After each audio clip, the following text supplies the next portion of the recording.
उदरासो यतरपीतारो भवन्ति मानो मदीयारियुरिगौरा युर्गन्तो आरिजत्योरारितिरान्तरिक्षमारितिर्माता सपिता सपुतरा विश्वै देवा अरिति पञ्चजना अरिजर्जातमरिजर्जानितवान् देवो शान्तिरन्तरिक्षं शान्तिः पृथिवी शान्तिराप शान्तिरोषधयः शान्तिवनस्पतयः शान्तिर्विश्वै देवाः शान्तिर्ब्रह्म शान्तिः सर्वं शान्तिः शान्तिरेव शान्तिः सामा शान्तिरेधि शान्तिर्भवतु श्रीमन्महागणाधिपतये नमः। अध संकल्प, उसके बाद संकल्प कीजिए, आपको फूल चावल दक्षिणा दीजिए।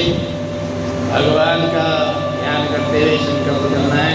संकल्प से भगवान से कामना करनी है कि हमारी समस्त मनोकामनाएं भगवान की कृपा से, भगवान शिव की कृपा से पूर्ण हो, ऐसा ध्यान कीजिए। एक बार बोलेगा ओम श्री विष्णवे नमः, ओम श्री विष्णवे नमः, ओम श्री विष्णवे नमः, ओम विष्णु विष्णु नमः परमात्मने श्री पुराण पुरुषोत्तमस्य विष्णुराज्ञया प्रवर्तमानस्य ब्रह्मणो नैरुदय प्रराधे श्री श्वेतवाराहकल्पे वैवस्वतमन्वन्तरे अष्टाविंशतितमे युगे कल्पस्य चरणे जम्बूद्वीपे भरतखण्डे भारतवर्षे आर्यावर्ते देशान्तर्गत हिमवत दक्षिणे पार्थे यमुनाया सन्निकटस्थ पुरायन्द्रप्रस्थना देहली नगरान्तर्गते स्वकीयनिवासस्थले अपने घर का एड्रेस संख्ये गृहे निवासिनाद्य गौरी शंकर मंदिरे प्रांगणे देवालय षष्ठ्युधाना मध्ये रौद्रनाम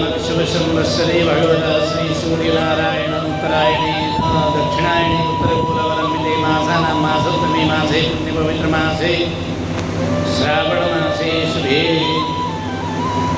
कृष्णपक्षे अद्य सप्तम्यां शुभपुण्यतिथौ वासरे बुधवासरान्वितायाम् अमुकां गोत्रोत्पन्नो वयं।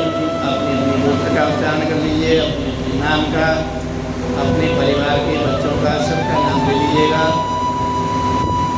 बोलिए समस्त परिवार सहितो अहम आयु आरोग्य ऐश्वर्य अभिवृद्धि कामनार्थम श्रुति स्मृति पुराणोक्त पुण्यफल प्राप्ति अर्थम विशेष रूपेण श्री शिव महापुराणस्य कथायज्ञस्य अंगत्वेन गणेशाम्बिकयोः अन्य ग्रहादि देवानां देवीनां पूजनम् अर्चनं यथा मिलित उपचार द्रव्ये करिष्ये तत्सत् नमः। ओम भगवते श्री नीलकंठाय नमः।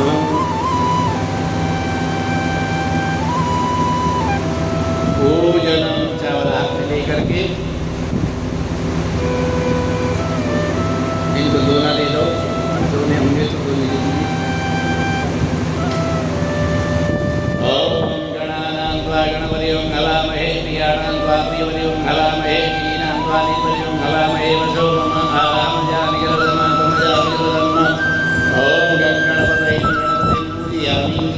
अम्बे अम्बिके अम्बालिके नमः नित्यसनसहस्रसुभद्रिकां कां पीनवासिनीम् अम्बिकायै नमः अम्बिकां पूजयामि। ओम तत्वाज्ञामि ब्रह्मणामन्नमः सदा शास्त्रे यजमानो अभिवीर्ये नमः वरुणे भवति समानाय नमोऽपि वरुणाय नमः कलस्मि वरुणाय नमः वरुणं पूजयामि।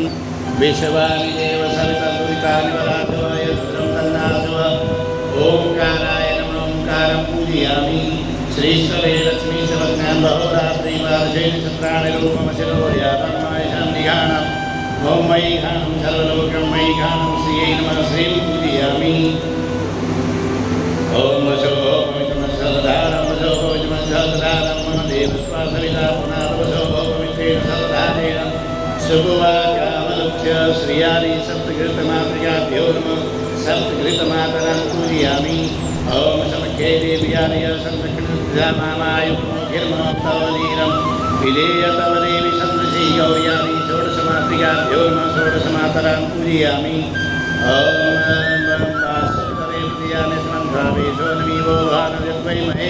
प्रतिदन्नो जुगसन्नो भवति परे सन्तु परे वास्तुपुरुषाय नमः वास्तुपुरुषं पूजयामि। ॐ नैष्प्रथमभिरन्मा वैश्वानरात्मैतारत्नेः हेमेन वर्धन्नमर्त्यामृतं वैश्वानरं क्षेत्रविद्या क्षेत्राधिपतये नमः पूजयामि। योगिनो योगे योगे तव तरं भार्ये भार्य भावये सखायं योगिनी नमः योगिनी पूजयामि। वहीं पर योगिनी 64 लिखा होगा। ब्रह्मयज्ञानं प्रथमं पुरस्ताद श्रीमदासुमेनावासपुण्या उपमा सरसयो निवसतिमिव ब्रह्मणे नमः ब्रह्माणं पूजयामि। ॐ इदं विष्णोर्विचक्रमे त्रिधानि तदे पदं सम्पूर्णमस्य भागं करे स्वाहा। विष्णवे नमः विष्णुं पूजयामि। ॐ नमः सम्भवाय च मयोवाय च नमः शङ्कराय च महेश्वराय च नमः शिवाय शिवतराय च।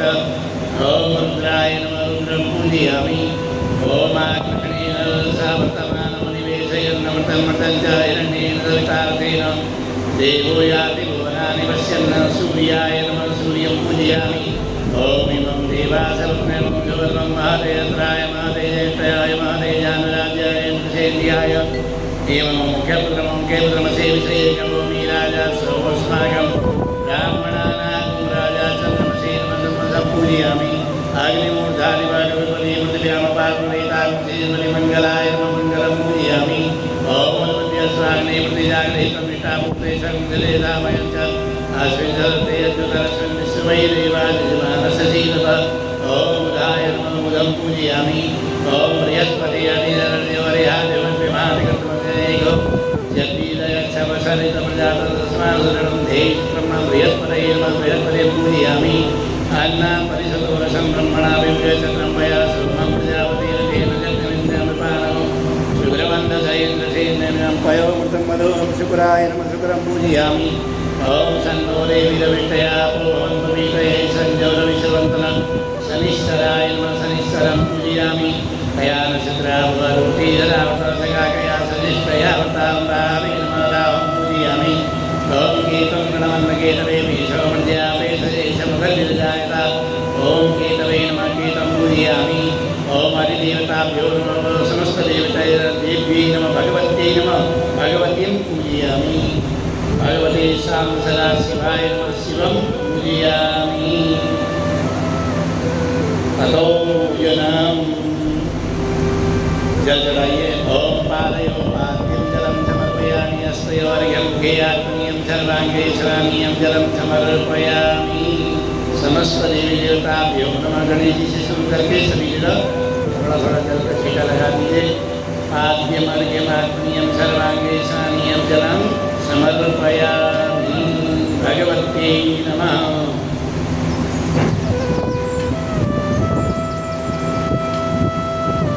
वस्त्र, उसके बाद वस्त्र चढ़ाइए। जल के बाद वस्त्र। ओम सुजातो ज्योतिषाधर्मकरुणनाथस्वभासुरग्निश्वरूपगं संवेयस्य विभावसो शीलवातो सदन्त्राणं लज्जाय रक्षणं परं देहालङ्करणं वस्त्र अरशान्तिं प्रयच्छामि।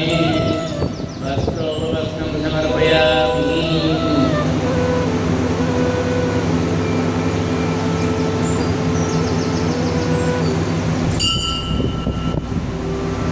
वस्त्रोपवस्त्रार्थे रक्तसूत्रं समर्पयामि।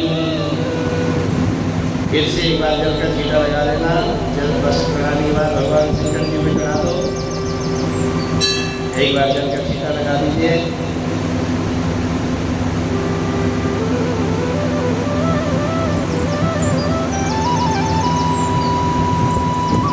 वस्त्रोपवस्त्रार्थे रक्तसूत्रम् आत्मनीयं जलं समर्पयामि। चंदनम, पहले चंदन लगा दीजिए। ओम त्वां गंधर्वागणस्वामी बृहस्पति त्वामो हरि सोमो राजा विद्वान् समारोच्यता गंधम अक्षरां। पहले चंदन पूरा लगा दीजिए सब जगह। फिर उसके बाद रोली लगाने के बाद फिर चावल। चन्दनालेपनं समर्पयामि भगवते सां सदाशिवाय नमः।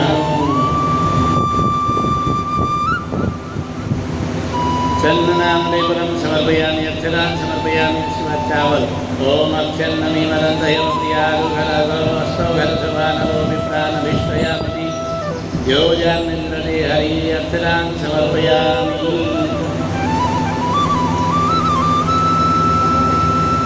अक्षरास्य सुरश्रेष्ठा कुङ्कुमाक्ता सुशोभिता मया निवेदिता भक्त्या ग्रहाण परमेश्वर अक्षरान् समर्पयामि।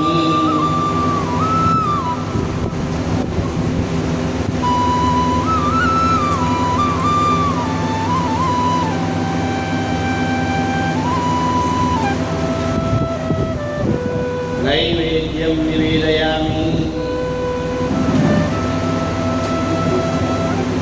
बस ऐसे रख दीजिए। गणेश जी के पास से रख दो, गणेश जी से सभी को पहुँच जाएगा।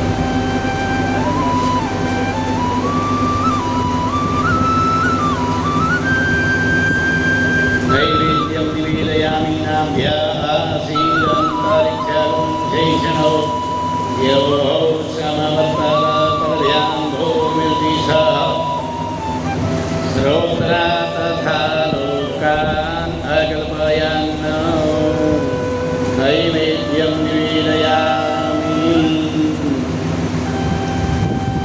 अन्नपदेन स्यरोदीयनमीवस्य सुषिणः प्रदातारं तारिकं जन्नो देहि द्विपरे चतुष्परे नैवेद्यं क्रियतां देवभक्तिमे अचलां गुरो ईप्सितं मे वरं देहि परत्रं च परां गतिं शर्करा कन्यकाद्यानि दधिक्षीरगतानि च आहारं भक्ष्योद्यं च नैवेद्यं प्रतिगृह्यताम्। नैवेद्यान्ते वाचल का छीटा लगा दीजिए। नैवेद्यान्ते आत्मीयं जलं समर्पयामि।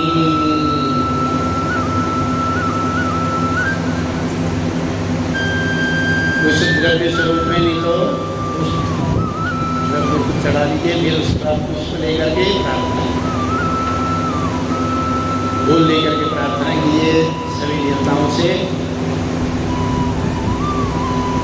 ओम लंबोदरं परमसुंदरं विघ्नेश्वराय वरदाय सुरप्रियाय लंबोदराय सकलाय जगद्धिताय नागाननाय सुप्रियज्ञ विभूषिताय गौरीसुताय गणनाथ नमो नमस्ते। या श्री स्वयं सुकृतिनां भवनेषु लक्ष्मी पापात्मनां कृतधियां हृदयेषु बुद्धि श्रद्धा सदां कुलजना प्रभवस्य लज्जातां वां नतात्म परिपालय देवी विश्वं। नमो नमस्ते स्फटिकप्रभाय सुजुवैतहाराय सुमङ्गलाय सुपाशहस्ताय जशासनाय जलाधिनाथाय नमो नमस्ते।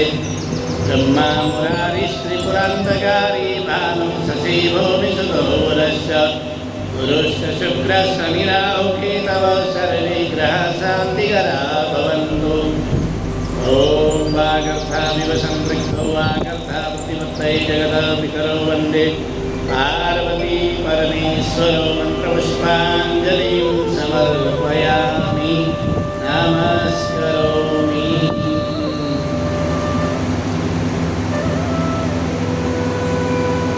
प्रणाम कर लीजिए। अनेन कृतेन पूजनाख्येन कर्मणा पीठस्थदेवा प्रियन्तां नमो शक्राय नमः शतकृतवे नमः इंद्रासनाय नमः। बोलो गौरी शंकर भगवान की जय।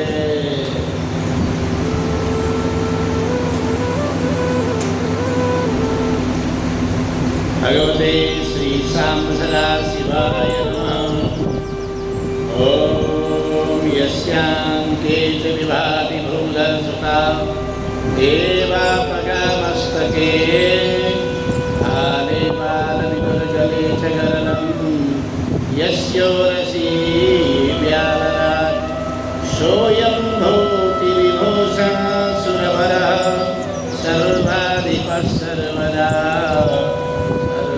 सर्वगत शिव शशिनिभ श्रीशङ्करं पातु माम्।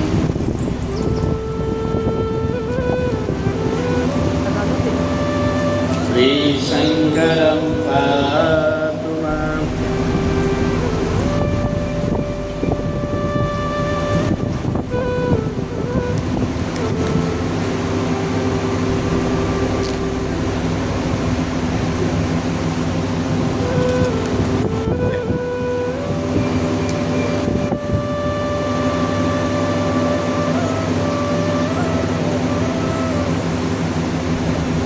बोलो सच्चिदानंद भगवान की जय। बोलो शंकर भगवान की जय। हरि ओम।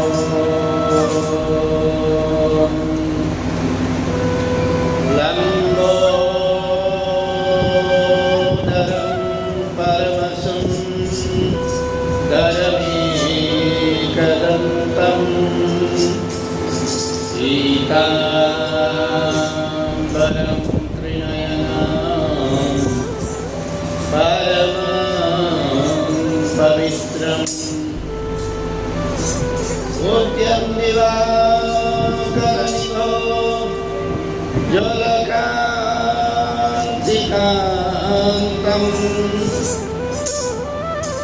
विघ्नेश्वरं सकलविघ्नहरं नमामि। देवी प्रपन्नासि हरे प्रसीद मातरु जगतोऽखिलस्य प्रसीद विश्वेश्वरि पाहि विश्वम्। त्वमेश्वरी देवी चराचरस्य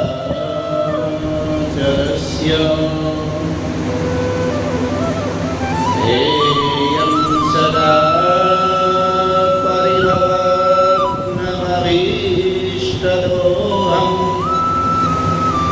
तीर्थास्पदं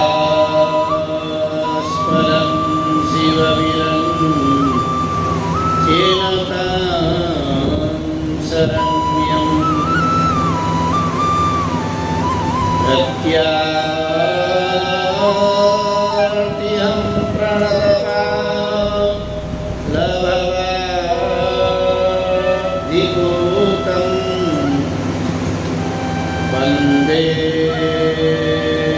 महापुरुषते चरणारविन्दं।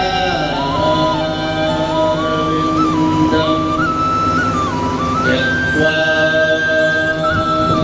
सुदुष्टसुरे सीतराज्यलक्ष्मी धर्मीष्टार्यवचसा यदगादरण्यं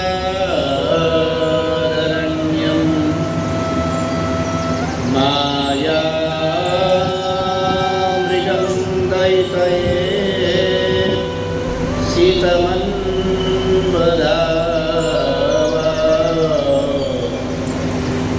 वन्दे महापुरुषते चरणारविन्दम्।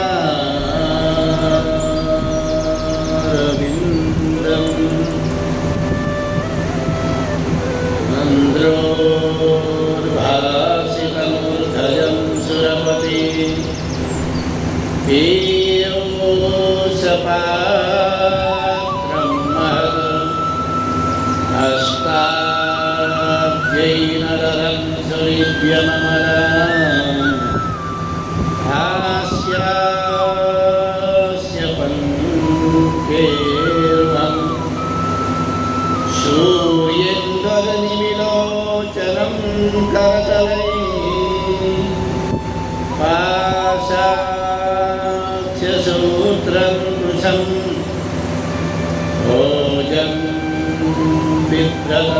निश्चयं पशुपतिं मृत्युञ्जयं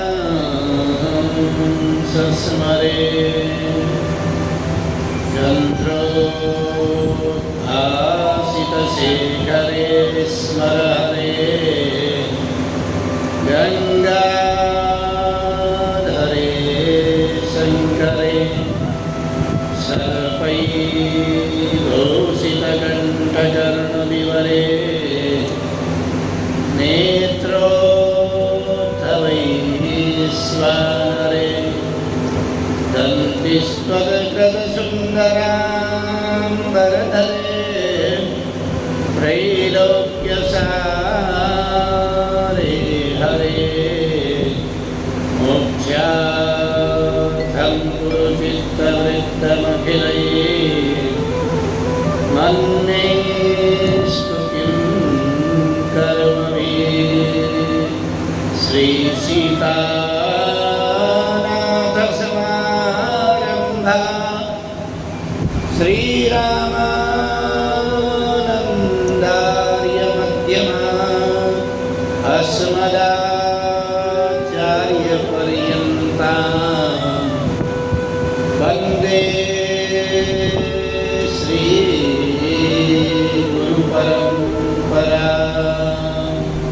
हरचरणकृतं वा कायजं कर्मजं वा श्रवणनयनजं वा मानसं वा परारं पीतं अविहितं वा सर्वमेतत्क्षमस्व जय जय करुणाब्धे श्रीमहादेव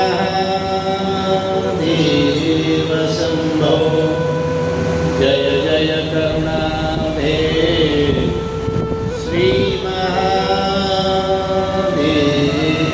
शम्भो जय जय करुणाब्धे श्रीमहादेव शम्भो बोलो शंकर भगवान की जय। ओम नमः पार्वती पतये हर हर महादेव। ओम नमः पार्वती पतये हर हर महादेव। ओम नमः पार्वती पतये हर हर महादेव।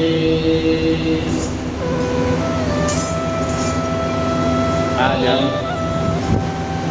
कथा यज्ञ में आज सप्तम दिवस है। सप्तम दिवस में प्रवेश कर रहे हैं। यदि सप्ताह यज्ञ होता तो आज हमारा पूर्ण दिवस तो सप्तम दिवस में प्रवेश कर रहे हैं। भगवान के नाम संकीर्तन के साथ कथा में प्रवेश करेंगे। भगवान के नाम संकीर्तन करेंगे। ओम नमः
परम मंगलमय परात्पर परम अखिलेश्वर अकारण करुणा मरुणालय तड़ित पीताम्बर धारी भगवान श्री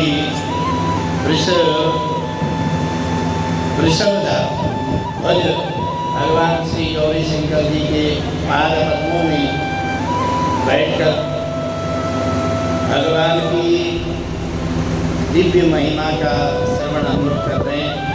आज सप्तम दिवस है। सप्तम दिवस में सप्तमी जो तिथि होती है भगवान सूर्य की होती है। सूर्य हमारे क्या करते हैं? प्रकाश देते हैं। भगवान सूर्य से यही कामना कि हमारे जीवन में जो ज्ञान रूपी अंधकार है उसका हरण करें। और भगवान सूर्य ही कल भी बताया था ज्ञान के जो वरिष्ठ प्राप्ति देवता है, ज्ञान के मुख्य देवता है भगवान सूर्य हैं।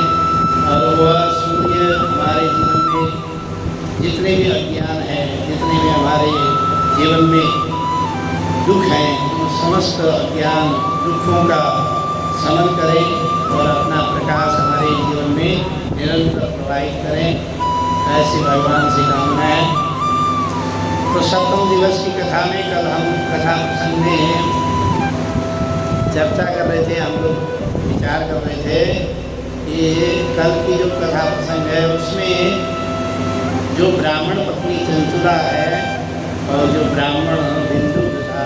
बिंदुक तो विंध्याचल में पिशाच योनि में चले गया, लेकिन जो उसकी जो पत्नी है जो तीर्थ यात्रा करने के लिए अपने परिवार के साथ निकली थी, वह भगवान शिव की सन्निधि प्राप्त हो करके और समय के अनुसार काल गति को पूर्ण करके, अपना समय पूर्ण करके वह शिवलोक को प्राप्त हुआ।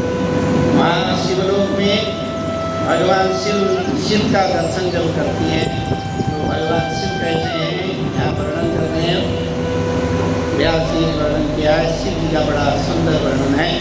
कर्पूर गौरम गिरीशं सर्वालंकारधारिणीं शीतभस्मलसद्देहं शीतवस्त्रं महोज्ज्वलं। भगवान का सुंदर वर्ण है। कह रहे वर्ण कैसा है? भगवान का जो वर्ण है वो कैसा है? देखिए सामने भी जब दृष्टि डालेंगे तो भगवान का वर्ण है कर्पूर कपूर के समान वो गौर वर्ण, पूरा का पूरा शरीर उनका गौर वर्ण का है। लेकिन कंठ कैसा है? नीलग्रीवम, कंठ जो है नीला है और पूरा का पूरा शरीर कर्पूर के समान श्वेत। और कह रहे हैं कि अकेले नहीं है भगवान शिव, गौरी सम, गौरी माता पार्वती जी साथ में विराजमान है। सर्वालंकार भूषितम, देखिए भगवान शंकर जी सारे अलंकारों से भूषित हैं। मोबाइल में चलाओ यहाँ पर। तो सभी अलंकारों से भूषित है। मोबाइल ज़्यादा चलना है, दूर बैठ जाओ आराम से। तो अलंकारों से विभूषित है भगवती। जब सती का जब वियोग हुआ भगवान तब दिगंबर हुए। उससे पूर्व या उसके पश्चात भी ऐसा वर्णन आता है भगवान श्वेत वस्त्र धारण कर। यहाँ पर भी यही वर्णन कर रहे हैं, कह रहे कि शीत भस्म सलक्ष देहम, कैसे भस्म है? कर्पूर के समान गोरे वर्ण है और भस्म पूरा का पूरा शरीर में भस्म धारण किया हुआ है। और वह भस्म भी कैसे है? श्वेत वस्त्री, श्वेत ही भस्म है। और शीत वस्त्रम, सफेद ही वस्त्र धारण किए हुए हैं। महोज्ज्वलम, उनकी जो कांति है देदीप्यमान हो रही है। भगवती पार्वती जी के साथ ही देदीप्यमान ऐसे उनकी उज्ज्वल छवि है। ऐसे उज्ज्वल छवि को बातें मत करो, यहाँ डिस्टर्ब होता है, उधर चले जाओ। एक बार बोलिए तो उज्जवल छवि है। ऐसे उज्जवल छवि के भगवान के दर्शन करती हैं और गौरी की सेवा करती हैं। तो सेवा करते करते कल हम प्रसंग में यहाँ पर छोड़ के गए थे कि भगवती की निरंतर सेवा करने लगे। भगवान का नाम स्मरण करना, भगवान की सेवा करना, भगवती की निरंतर सही बन करके सेवा करती थी। एक दिन सेवा करते करते उसकी आंखों में आंसू आ गए। वो आंखों में आंसू आए तो माँ ने पूछ लिया, बेटी क्यों रो रही, क्या कारण है? पहले वो कुछ बोल नहीं पाई, फिर उसके बाद उसने माँ से प्रार्थना करी, माँ मेरे जो पति हैं, जो बिंदु नाम के जो मेरे पति हैं, उनकी क्या गति हुई, उनकी मृत्यु के बाद क्या गति हुई मुझे पता नहीं है। मुझे उनकी चिंता सताती है। देखिए, समय चक्र के आधार पर वह पथभ्रष्ट जरूर हो गई, लेकिन फिर भी सतीत्व तो उसके अंदर था। इसीलिए पति के बारे में सोच ले, नहीं तो आप अधिकतर तो ये होता है कि हम करेंगे, हमारे को क्या लेना देना किसी से। हम तो शिवलोक को प्राप्त हो गए, भगवती पार्वती के सन्निधि में सखी होकर के विराजमान है। उसके बावजूद भी उसको अपने पति के प्रति क्या भाव? भाव यह है कि वो सतीत्व तो था उसके अंदर, इसीलिए पति के प्रति भी वो भाव रख रही है। तो पूछने लगी कि मेरे पति का क्या हुआ, बताइए। तो माता ने कहा कि ये देखो, तुम्हारा जो पति बिंदु है उसने अनेकों तरह के पाप किए, पापाचार में निवृत्त रहा और उसने अब इतना धन लूट लिया, उस धन का किंचित हिस्सा भी धार्मिक कार्य में नहीं लगाया। ब्राह्मण होते हुए भी ब्राह्मण वृत्ति नहीं करने लगा और इतना घोर पाप किया। तो पहले तो उसने यातनाओं को झेला, यमपुरी में यातनाओं को झेला। ये जो है ना चिल्लर है वो खनखना है, उनको चिल्लर को बाहर बैठो आराम से।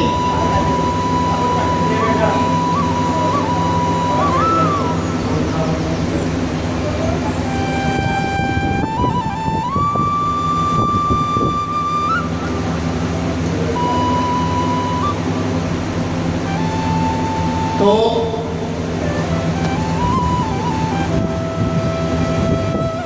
कहने लगे कि उसने बहुत सारे पाप किए थे, इन पापों के कारण ही उसको पिशाच योनि प्राप्त हुई है। तो माँ से चंचुला प्रार्थना करने लगी कि माँ कैसी उनकी मुक्ति हो सकती, किस कारण से मुक्ति हो सकती, कोई ऐसा उपाय बताइए।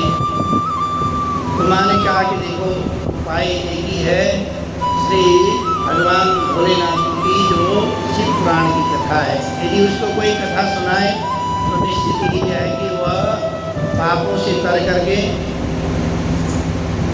उनको बाहर कर दो। नहीं माने, बाहर करो सबको,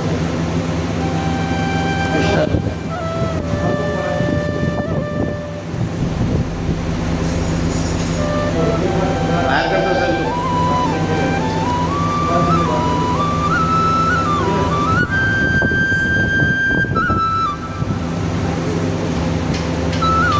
तो देखिए, कथा में व्यवधान आता रहता है, व्यवधान भी ये भगवान शंकर की कृपा से आता है, क्योंकि वो भी अपने भूल प्रेत गणों को भेज देते हैं, देखो कथा में कैसे हो रहा है। तो भगवान की विशेष कृपा है। भगवान की कृपा से तो उसके साथ क्या हुआ कि वो पापाचार में निवृत्त होने के कारण वह विंध्याचल में प्रेम पिशाच योनि में है, और भगवान शिव की कथा जब सुनाई जाएगी तो निश्चित ही उसका पाप समाप्त हो जाएगा और उसकी निवृत्ति हो सकती है। तब सखी के रूप में जो चंचुला है, माता पार्वती से निवेदन करती है कि कैसे भी मेरे पति को सदगति प्राप्त कराइए। तब माता पार्वती जी गौरी जैसे आपने देखा होगा भगवान नारायण के गुणगान गाने वाले नारद जी हैं। नारद जी निरंतर भगवान नारायण के ही नाम उच्चारण करते रहते हैं और तीनों लोकों में निर्विरोध रूप में कहीं पर भी दानव हो, मानव हो, देवता हो, सभी जगह उनका पूजन होता है। ऐसे नारद जी हैं। और भगवान शिव की गुणगान गाने वाले जो है उनका नाम है तुम्बुरु। तुम्बुरु को याद किया गया। तुम्बुरु को गंधर्व है। गंधर्व जो है, गंधर्व का मतलब है गान करने। भगवान शिव का ही निरंतर गान करते रहते हैं। ओम नमः शिवाय, ओम नमः शिवाय, ओम नमः शिवाय, ओम नमः शिवाय, ओम नमः शिवाय। निरंतर ओम नमः शिवाय का ही उच्चारण करते रहते हैं या भगवान के गुणगणों का ही गान कर जाते हैं। ऐसे तुम्बुरु को भगवती ने याद किया। जैसे भगवती ने याद किया तो तुम्बुरु तुरंत प्रकट हो गए वहीं पर उनके सम्मुख। माँ से बोलने लगे, माँ मेरे लिए क्या आदेश है? तो माँ ने कहा कि देखो, मेरी जो सखी जो चंचुला है, इसका पति बिंदुक विंध्य पर्वत पर पिशाच योनि में पड़ा हुआ है। तुम जाकर के वहाँ जाकर के उसको क्या सुनाओ? श्री शिव महापुराण की कथा सुनाओ, और जिससे वह पापों से निवृत्त होकर के सदगति को प्राप्त होगा। तो चंचुला को साथ में लेकर के तुम्बुरु आकाश मार्ग से विंध्य पर्वत पर पहुँचे। विंध्य पर्वत पर जैसे पहुँचे तो उन्होंने देखा कि जो बिंदुक है वो प्रेत योनि में है। बिंदुक को बुलाने का प्रयास किया उन्होंने, वो आता है, अनेकों रूप धारण कर लेता है। कभी गज का रूप धारण करता है, कभी भैंस का रूप धारण करता है, अनेक रूप धारण करके तुम्बुरु के सामने आने। और इधर लोगों को पता चला, सभी ऋषि गणों को पता चला कि एक प्रेत की निवृत्ति के लिए, प्रेत को मुक्त करने के लिए माँ गौरी के आदेश पर तुम्बुरु को विंध्य पर्वत पर भगवान शिव की शिव पुराण की कथा कहने के लिए गए हैं। तो जितने भी ऋषिगण थे, सभी ऋषिगण भी वहाँ पहुँचने लगे। कथा मंडप के लिए कथा यज्ञ तैयार होने लगा। बिंदु को बुलाया जाता है तो वह एक जगह स्थिर नहीं होता। क्यों? क्योंकि पाप उसके अंदर है। हम भी जो भी कथा में आते हैं, यदि हमारे अंदर भी कोई पाप हो तो स्थिरता नहीं आती। ये भी एक कारण है। जाने अनजाने में कोई हमारे से पाप हो गए हों, उन पापों के कारण ही कथा में मन नहीं लगता, कथा में स्थिरता नहीं आती। थोड़ी देर में हम लोग उठ करके चले जाते हैं, या पानी पीने लगते हैं, या मोबाइल देखने लगते हैं, या पड़ोसी से वार्तालाप करने लगते हैं। यह जाने अनजाने में हुए हमारे पापों के कारण। ये जो शरीर है ना, मनुष्य लिए जो है, वो कह रहे हैं कि ये जो पाप का ही पूरा घड़ा है। लेकिन उसमें धीरे धीरे घट में यदि भगवान की सन्निधि प्राप्त होती है तो पवित्रता आने लग जाती है और स्थिरता। इसलिए जो ऋषि मुनि जो गण हैं, जो योग में निरंतर रहने वाले लोग हैं, निरंतर ध्यान कैसे कर पाते? हम लोग 2 घंटे 3 घंटे भी बैठ नहीं पाते। 2 घंटे 3 घंटे की बात छोड़िए, कभी कभार हम 1.5 घंटे की जो कथा होती है उसमें भी पूर्ण रूप से बैठ नहीं पाते। वो अलग विषय है कि भाई हमारा कोई कार्य है, व्यवसाय है, तब तो हम जा सकते हैं। लेकिन अधिकतर हम स्थिर होकर बैठ नहीं पाते। उसका कारण हमारे शरीर में रोग भी है, और रोग की उत्पत्ति भी पापों के कारण। तो पाप योनि में होने के कारण वो स्थिर नहीं बैठ पा रहा।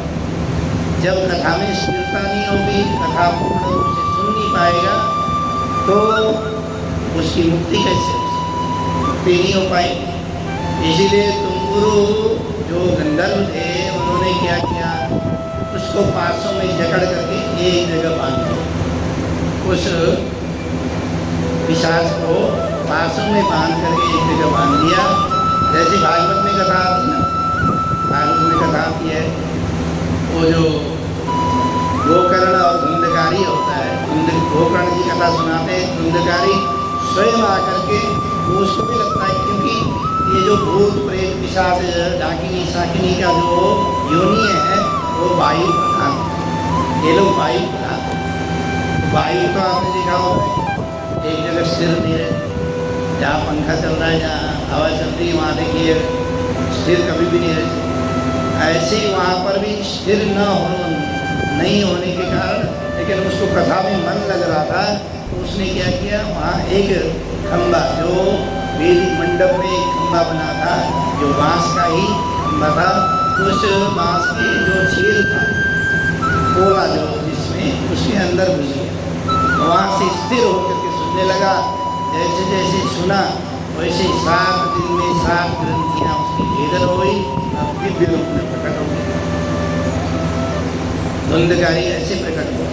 ऐसे ही यहाँ पर भी वो अस्थिर था, इसलिए तुम्बुरु ने उनको क्या कहा, पासों में बांध दिया और एक जगह बांध के रख दिया। जब इस तरह से बांध करके कथा सुनने लगा, उसकी कथा में अभिरुचि होने लगी, मन लगने लगा, तो तुम्बुरु ने नवान्न पारायण करके 9 दिन तक लगातार भगवान शिव की कथा श्रवण कराई। और अन्य भी जो ऋषिगण थे सभी ने कथा श्रवण किया। लेकिन जैसे ही 9 दिन पूर्ण हुआ तो उसका जो शरीर है वो परिवर्तन हो गया। पिशाच शरीर था, पिशाच शरीर छूट गया, भगवान शिव के गणों के जैसा शिव स्वरूप हो गया। शिव स्वरूप होकर के भगवान का ही नाम संकीर्तन गाने लगा। ओम नमः शिवाय, ओम नमः शिवाय, ओम नमः शिवाय निरंतर गाने लगा। आज भजन गाने वाले बहन तो आई, गाना है, किसी ने भजन गाई, इसी में भगवान शंकर जी का एक भजन गाइए, उसके बाद कथा और आगे बढ़ाएंगे।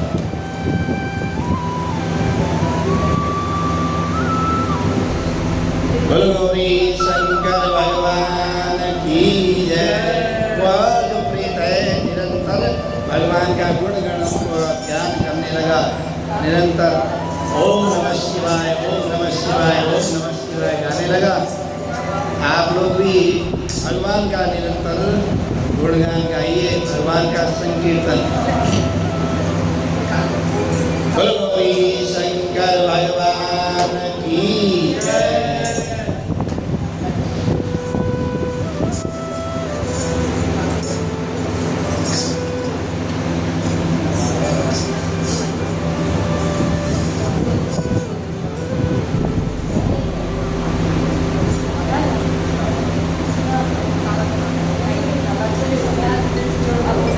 बोले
की गुणगणों की गान करने लगा। और गान करते करते देखिए, ये जो भगवान की जो सन्निधि जो प्राप्त होती है, पहली सन्निधि कैसी हुई? श्रवण से। चंचुला ने भी ब्राह्मण से कथा का श्रवण किया, जिससे उसकी मुक्ति हुई और निरंतर कथा सुनती रही, पवित्र हो गई समय के साथ साथ। और जब सद्गति प्राप्त हुई तो शिव स्वरूप होकर के शिव धाम को प्राप्त हुई। ऐसे ही जो बिंदु था, बिंदु ने भी पहले श्रवण किया। ऐसे हमारे जीवन में भी श्रवण करना बहुत जरूरी है।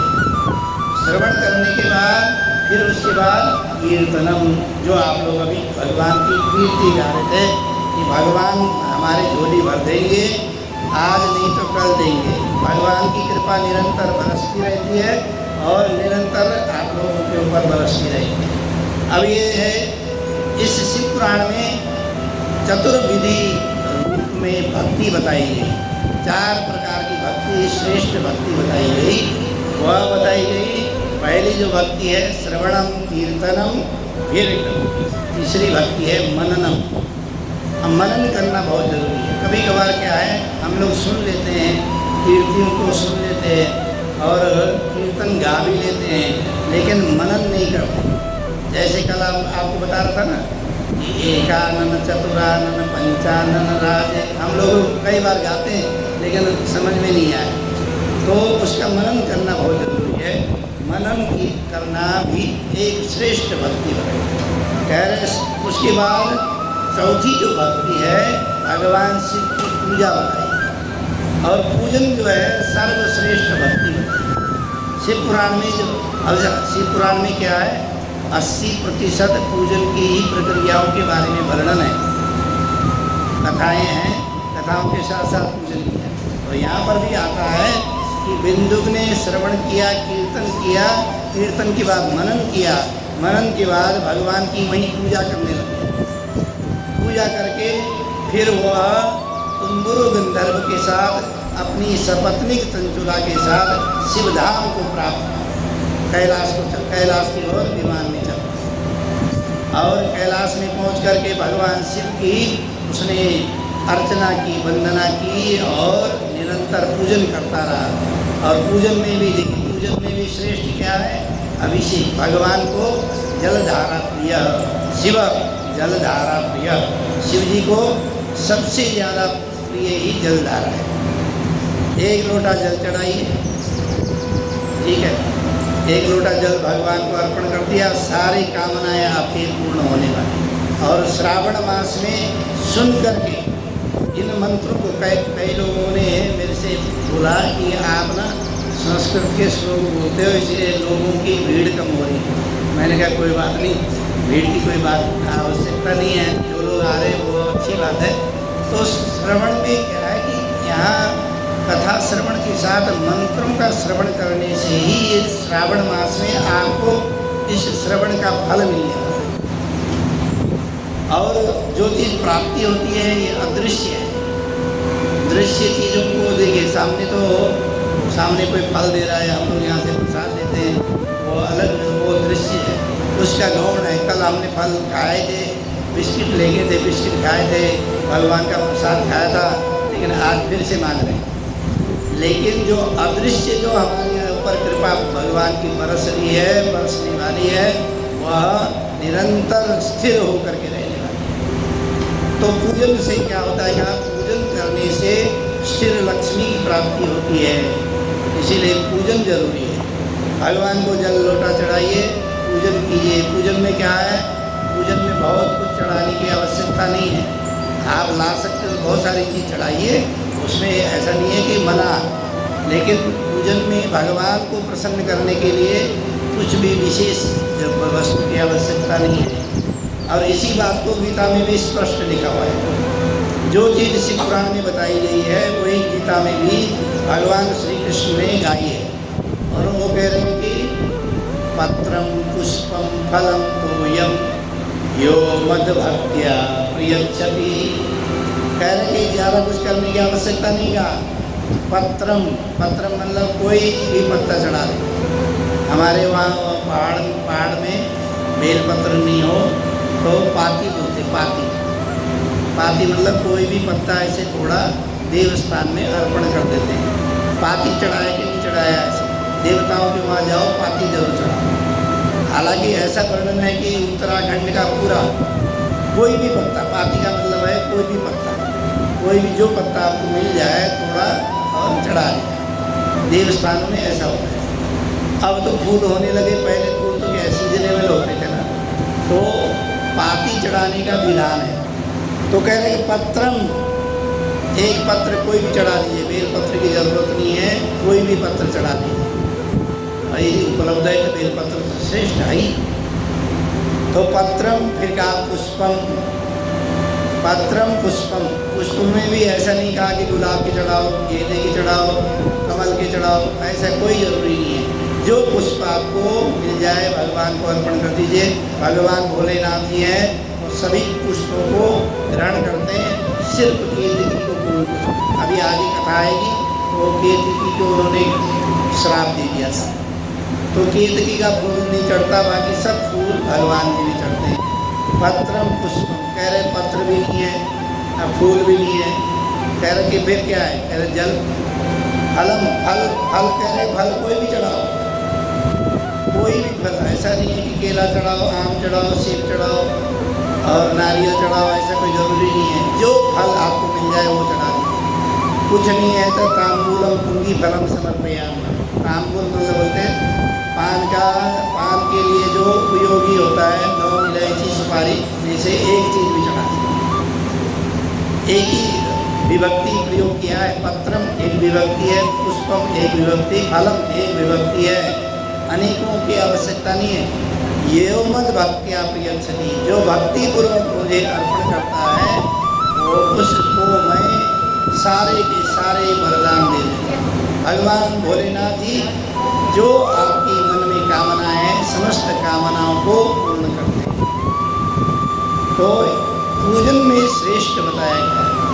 यहाँ पर 3 भगवान को प्रसन्न करने का जो तरीका है, 3 तरह का है। उसमें श्रवणम, कीर्तनम, मननम और फिर पूजनम, पूजन करने। और पूजन में भी देखें, पूजन में भी देखिए ओम नमः शिवाय। पूजन में भी देखिए किसका पूजन करना चाहिए, पूजन की किसको पूजे। कह रहे कि 2 तरह के पूजन की विधि बताई। एक है साकार पूजन, एक है निराकार। साकार पूजन में सभी देवताओं का हम लोग पूजन करते हैं, ये साकार पूजन है। साकार मतलब आकृति रहे। ये जो शिव महापुराण जो ग्रंथ है, इसमें उसका नाम थोड़ा परिवर्तन करके दे रखा है। वो कह रहे कि निष्कल और निराकार, निष्कल और सकल पूजन का विधि। और निष्कल क्या है, निष्कल है निराकार और सकल है साकार। साकार की पूजा हम लोग अधिकतर करते हैं, ऐसे करते हैं ना, गणेश जी का पूजन आकृति से, और लक्ष्मी जी का पूजन, हमेशा लक्ष्मी जी की प्राप्ति की कामना करते हैं। हमारे घर में गृह लक्ष्मी बढ़े, व्यापार लक्ष्मी बढ़े, बुद्धि लक्ष्मी हो, ऐश्वर्य लक्ष्मी हो, ऐसी लक्ष्मी की कामना करते हैं, लक्ष्मी की आकृति लेकर के। फिर जितने देवी देवता हैं सभी का साकार ही पूजन करते हैं। लेकिन भगवान शिव का ही है कि साकार पूजन भी है और निराकार पूजन है। निराकार में भगवान शिव की जो शिव पिंडी है, जिसको हम शिवलिंग कहते हैं, वह शिवलिंग पूजन का श्रेष्ठ पूजन बताया गया है। तो पूजन में साकार पूजन से निराकार का पूजन श्रेष्ठ बताया गया है। तो वहाँ भगवान वो जो तुम्बुरु है, भगवान की पूजन अर्चन निरंतर करने लगा। और इस कथा को जिन जिन लोगों ने श्रवण किया है, वह श्रवण से उनके किए गए अभी तक के जितने भी पाप हैं, वह पाप समाप्त हो जाते हैं। हमारे द्वारा जाने अनजाने कोई पाप हो भी गया हो, तो अभी तक के जो पाप है इस कथा श्रवण से जो हमने चंचुला और बिंदु की कथा श्रवण किया है, इस कथा श्रवण से यहाँ पर व्यास जी ने स्पष्ट लिखा है, य इदं शृणुयात् भक्त्या कीर्तयेद्या समाहिता स भुक्त्वा विपुलान् भोगान् अन्ते मुक्तिमवाप्नुयात्। पूरे जीवन में खूब ऐश्वर्य को प्राप्त करके अंत में भगवान शिव की सन्निधि प्राप्त हो जाती है और मुक्ति को प्राप्त हो जाते हैं, यह कथा श्रवण करने से। जैसे भागवत में भी आता है, वो नंदकारी और की कथा जो सुनता है वह पाप मुक्त हो जाता है, ऐसे करके वहाँ पर वर्णन आता है। ऐसे यहाँ पर भी महात्म्य में बिंदु और चंचुला की जो कथा जिन्होंने श्रवण किया वह पाप मुक्त हो गए। इसी खुशी में बोले ओम नमः पार्वती पतये हर हर महादेव। अब अगले जो अध्याय है उसमें कथा श्रवण की विधि बताई, हम भी विधि बता ही रहे हैं। तो श्रवण की जो विधि है वो सौनक जी ने पूछा कि महाराज ये जो दिव्य आपने कथा सुनाई, इसकी कथा की श्रवण की विधि बताइए। कह रहे सूत सूत महाप्राज्ञ व्यास शिष्यो नमोस्तुते धन्योस्त्वं सैव वर्योसि वर्णनीय महद्गुणं वर्णनीय महद्गुणं। देखिए, आपको ये जो श्लोक सुनाने का मेरा एक ही भाव है कि आपके श्लोक सुनने से जो पापों की निवृत्ति हो और भगवान शिव की कृपा से आपके घर में सुख शांति समृद्धि हो, क्योंकि इसमें यही वर्णन किया गया है। श्लोकार्धम श्लोक एकम हुआ, तो कह रहे अर्ध श्लोक भी सुन ले, एक श्लोक भी सुन ले तो उसके समस्त पापों का। फिर आप सोचोगे कि इतने श्लोक क्यों सुना रहे महाराज, एक दो श्लोक से निपटा। कह रहे कि नहीं, ऐसा नहीं है। कथावाचक को पहले तो कथाएँ जो होती थी, आपने नाम सुना हुआ श्री डोगरे जी महाराज। डोगरे जी जो महाराज की कथा होती थी, प्रातःकाल में कथा पहले वो पठन करते थे। कथा का कोई रहे न रहे पूरा कथा श्रवण कर पढ़ते थे। उसके बाद वो कथा सुनाते थे पहले सत्र में, फिर दूसरी सत्र में वो किंचित विराम करके अपनी फिर पुनः पूरा पाठ करते थे और उसके बाद फिर कथा सुनाते थे। और कथा सुनाते समय आँख बंद कर लेते थे और कथा पूर्ण होने पर ही आँख खोल देते। तो ऐसी कथावाचक, तो अब उनकी भी हमको ऐसे पुण्यात्मा साक्षात देव स्वरूप। अब जो कथावाचक है वो तो ये है कि हमारे जैसे कथावाचक है, जिनको न कथा का आगे पता है न पीछे पता है। ठीक है जी, हम इसीलिए बोल रहे हैं कि वो किसी का निंदा करने बजाय हम अपनी निंदा कर देते हैं। तो मुख्य रूप से कथा में श्लोकों का उच्चारण करना और कथा सुनने वालों को श्लोक सुनाई दिए और उनके कानों में वह श्लोक, दिव्य श्लोक पढ़े। यह जो श्लोक है श्लोक नहीं है, यह क्या है, मंत्र। और यही मंत्र आपके हृदय में जा करके, मंत्रों से क्या होता है, कहा मननात्रायते स मंत्र, जिसके उच्चारण से, श्रवण से आपके समस्त दुखों का निवृत्ति होती है, वह मंत्र है। इसलिए ये मंत्रों को आपको अधिक से अधिक सुनाने का यही अभिप्राय है। तो आप लोग तो यहाँ कह रहे कि हे सूत जी महाराज, आप बहुत धन्य हैं, आप साक्षात शिव स्वरूप ही हैं। और यह आपने जो कथा हमें सुना रहे हैं, इसके नियम क्या हैं, ये तो नियम तो बता दो, कैसे सुननी चाहिए। तो सूत जी कह रहे हैं कि हे मुनियों, यह जो कथा का जो नियम है वो सावधानतया सुनो, पहले सावधान होकर के सुनो। जैसे कोई बहुमूल्य वस्तु हम किसी को देते हैं तो कहते भाई ध्यान से ले जाना। बैंक कोई जा रहा हो पैसे जमा करने, उससे यही कहते हैं भाई ये जो पैसे की गड्डी है ना, ध्यान से संभाल के ले जाना। बच्चों को सुबह स्कूल में कुछ पॉकेट मनी हम लोग देते हैं तो कहते हैं ध्यान से संभाल के रखें। क्यों? उसका मूल्य है। ऐसे ही ये जो कथा है, कथा वो कह रहे कि सावधानतया शृणु, कह रहे सावधान होकर के सुनिए।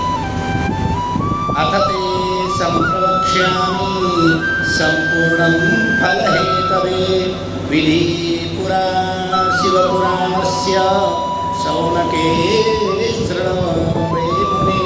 हे मुनि श्रेष्ठ शौनक, क्योंकि 84 जो 88,000 जो ऋषि मुनि हैं उनके जो श्रेष्ठ है उनमें जो मुख्य श्रोता है वह शौनक ही है। कह रहे शौनक को ही संबोधन करके सूजी कह रहे सावधान होकर के सुनिए। कह रहे कि कैसे सुननी चाहिए कथा। कह रहे कि कथा के लिए सबसे पहले कथा का मुहूर्त निकालने के लिए किसी योग्य ब्राह्मण के पास जाना चाहिए। उसमें कथा का मुहूर्त जब हम किसी कामना से करते हैं तो मुहूर्त जरूरी है। मुहूर्त निकालने के लिए किसी योग्य ज्योतिषी के पास जाइए, ब्राह्मण के पास जाइए और उनसे देखिए जाने की विधि यहाँ बताई गई कि ऐसे नहीं जाना चाहिए। ब्राह्मण के पास जब मुहूर्त के लिए जाया जाता है तो कहा कि तंडुलम मादाय, अरे चावल लेके जाना, चावल। और क्योंकि चावल जो है ना धान्य ही धन है। अब ये भी कह सकते हैं कि हो सकता है उस समय धन का ऐसा प्रारूप ना हो, तो इसीलिए चावल लेकर के पहले ही धन वहाँ रख दिया जाता है।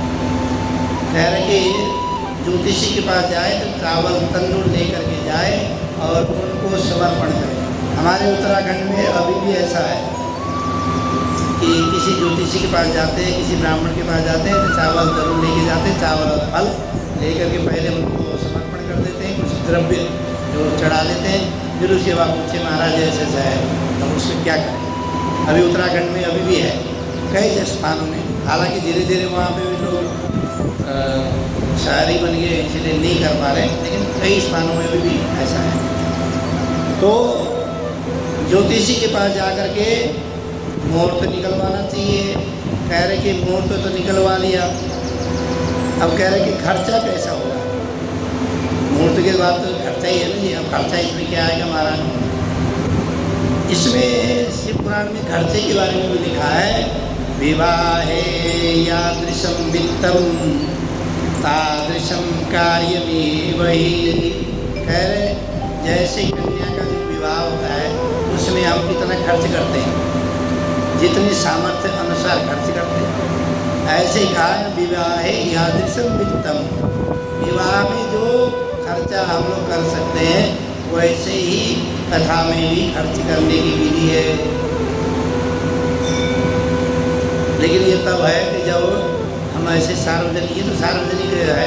अब इसमें हम ये मत सोचिए कि आचार्य जी इसलिए सुना रहे हैं कि हमारे को खर्चे के लिए, तो जो कथा का नियम है वो यदि हम कथा ऐसी करते हैं तो जैसे घर में बिटिया का विवाह में हम जो खर्च कर सकते हैं उतना ही वित्त खर्च करने की आवश्यकता है। ऐसा भी नहीं हो कर्जा लेकर के खर्च करें कि भाई उसने बहुत बढ़िया कथा कराई थी हम उससे दुगुना कराएंगे चाहे कर्जा हो जाए।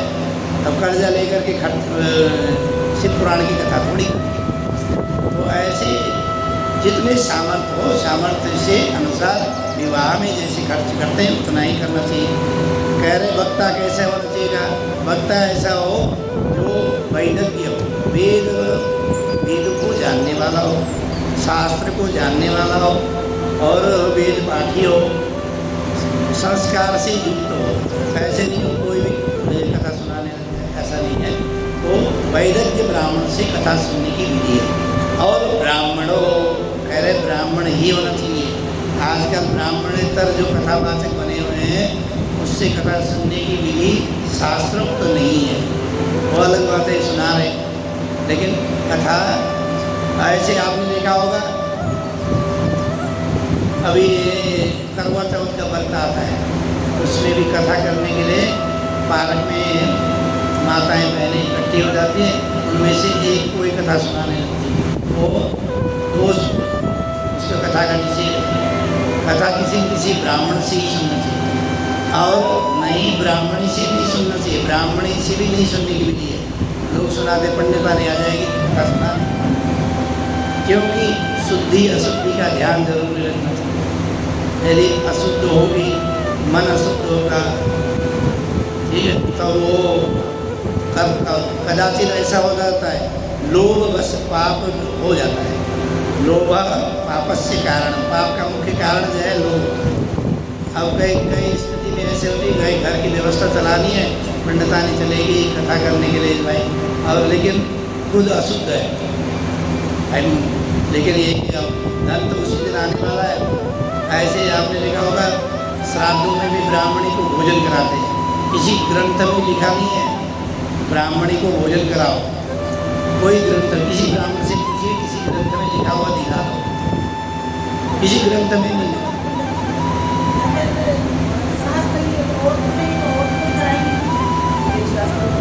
शास्त्रों में ब्राह्मणम भोजयिष्ये लिखा हुआ है, ब्राह्मणान भोजयिष्ये, कह रहे ब्राह्मणों को भोजन कराइए। शास्त्र में ये लिखा है, ये नहीं लिखा कि ब्राह्मणी को बुलाओ भोजन कराओ, ये कहीं नहीं, शास्त्र के साथ वाक्य है। अब कराते हैं वो अलग विषय है, करा रहे हैं अलग विषय है, वो तो कहेंगे वो भी कराते हैं, वो भी कराते हैं, कई कथावाचक बोलते नहीं हैं, ऐसे बोलते हैं। लेकिन हम जिस गद्दी में बैठ करके आपको शास्त्रोक्त बातें बता रहे हैं, तो यह कथा कैसी करनी चाहिए, कैसे, यदि आप ब्राह्मणी को भोजन करा रहे हो तो आपके पितरों को प्राप्त नहीं हो रहा है। क्यों? क्योंकि वो कहा गया आकाश मार्गम, यदि जो प्राप्त नहीं होता है वो आकाश मार्ग नहीं पहुँचता नहीं है। जैसे विदाउट एड्रेस का आप कोई लेटर डाल दो, पहुँचेगा नहीं। ब्राह्मण को करवाने शुरू कर दो, ऐसे विधि है। नहीं, अब तक तो देखो करवा रहे हैं, जो करवा रहे हैं वो करवा रहे हैं, अब आगे क्या करें? आगे ब्राह्मण को ही कराना चाहिए, ठीक है, आगे ध्यान दीजिए। चलिए कोई बात नहीं। ओम नमः शिवाय।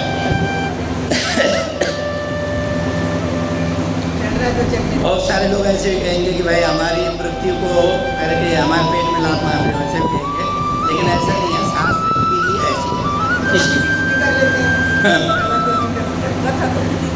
तो किसी ब्राह्मण के निमित्त करना चाहिए, ब्राह्मण से कथा सुनने की विधि यहाँ पर भी बताई। कह रहे कि वो कथावाचक कैसा होना चाहिए, कहा नीच बुद्धिम न कुर्वीत, बुद्धि उसकी निम्न नहीं होनी चाहिए। कथावाचक ऐसे कथावाचक से कथा सुने जिसकी बुद्धि निम्न ना हो, और नहीं कथावाचक के प्रति जिससे कथा सुन रहे हैं उसके प्रति आपका भाव निम्न नहीं होना चाहिए। दोनों तरफ से आप जब कथा सुन रहे हैं तो सुख रूप, जैसे सुखदेव जी कथा सुनाते थे वैसे ही यहाँ व्यासपीठ में बैठ करके भगवान की जो कथा गुणगान गा रहा है, लिखा है व्यासाय विष्णु रूपाय। कह रहे जो कथावाचक है वो भगवान का ही स्वरूप है, भगवान के ही गुण से, तो उसके मुख से भगवान कथा सुना रहे। ऐसा भाव आपके अंदर भी जागृत होना चाहिए। ये शास्त्रोक्त बात है। कह रहे कि इसके अलावा क्या होना चाहिए, पुराणज्ञ सुचिर्गच्छ शांतो विजित मत्सर साधु कारुण्यवान वाग्मी वदे पुण्य कथा निमाम। कह रहे कि साधुत्व स्वभाव होना चाहिए, ऐसे ब्राह्मण से ही कथा श्रवण करनी चाहिए। ऐसी कथा श्रवण की विधि बताई गई है। कथा श्रवण विधि के साथ साथ ये जो महात्म्य की जो कथा है यहाँ लगभग पूर्ण होती है। बोलो गौरी शंकर भगवान की जय। फिर आप एक भजन गा लीजिए, उसके बाद आज की कथा यहीं विराम करेंगे। कल से विद्येश्वरी संहिता से कथा प्रारंभ करेंगे। बोलो गौरी शंकर भगवान की जय। ओम नमः पार्वती पतये हर हर महादेव।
चलिए आरती कीजिए।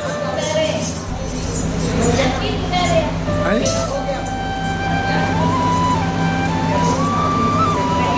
आरती कीजिए, पुस्तक लेके आरती कर लीजिए। पुस्तक चाहिए, पुस्तक ले लो।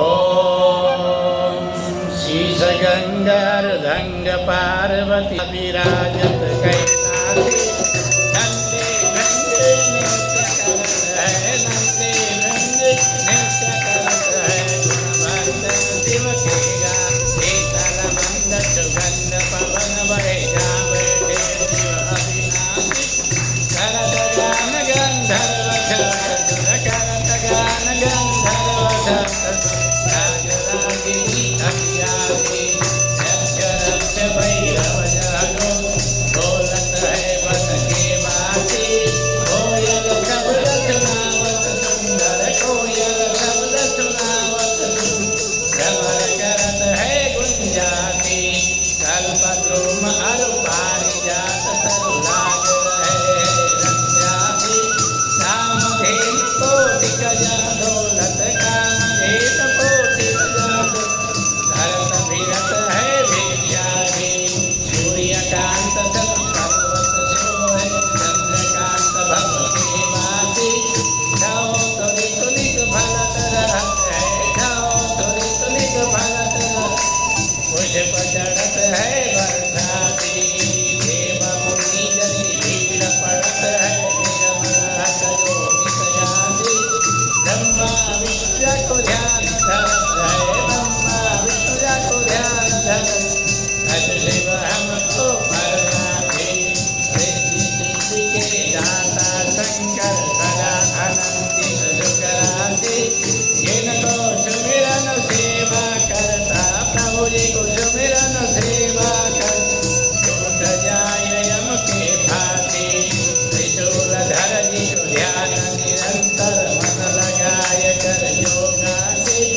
दूर करो विपदा शिवतन की कष्ट हलो विपदा मातन जन्म जन्म शिव पद पाठी कैलासी काशी के वासी बाबा अविनाशी के जुड़लियो सेवक जान सदा करन तो बालक जान सदा भजन अपनो जान कृपा कीरो आप तो प्रभु जी सदा शयन नव अवगुण में सब ढकियो सब अपराध क्षमा कर शंकर मेरो अपराध क्षमा कर भोर किंकर की विनती सुनियो अभय दान दीजो प्रभु मोको सकल देश के हितकारी श्री भोलेनाथ बाबा अलख निरन वैद्यनाथ बाबा अलख निरन भव भंजन भव हितकारी काल हरो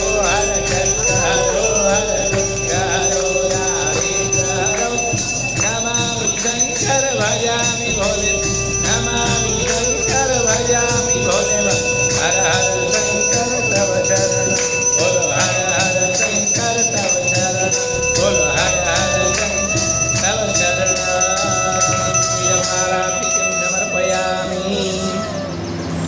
जल का छींटा लगाइएगा। ओम यो शांतिरांतरिक्षं शांति पृथिवी शांतिरापः शांतिरोगहरयः शांतिः वनस्पतयः शांतिर्विश्वे देवाः शांतिर्ब्रह्मगान्तिः सर्वगं शान्तिः शान्तिरेव शान्तिः सामा शान्तिरेधि सुशान्तिर्भवतु सर्वारिष्ट शान्तिर्भवतु। फूल लेकर के प्रार्थना कीजिए, हाथ में फूल ले लीजिए।